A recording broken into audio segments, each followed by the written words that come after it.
కలకలం సృష్టించిన diamond hills చోరీ కేసులోని నిందితులను హైదరాబాద్లోని ఫిలిం నగర్ పోలీసులు అదుపులోకి తీసుకున్నారు.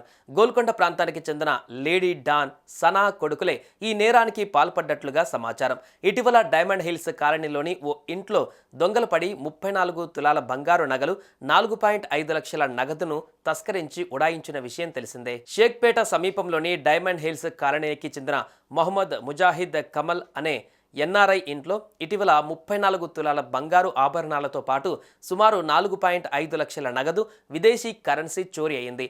బండ్లగూడకు చెందిన Sana Begum alias Sana Tiger alias Sana Don తన ముగ్గురు కుమారులు మహమ్మద్, సాహిల్, సోహెల్తో కలిసి ఈ దొంగతనానికి పాల్పడింది.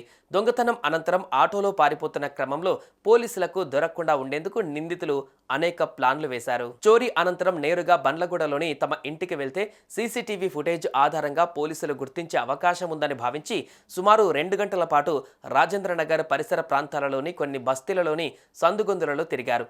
అయినప్పటికీ పోలీసులు 500కి పైగా సీసీ కెమెరాలను సుమారు 40 గంటల పాటు జల్లెడపట్టి ఎట్టకేలకు బండ్లగూడలోని నిందితుల నివాసాన్ని గుర్తించారు.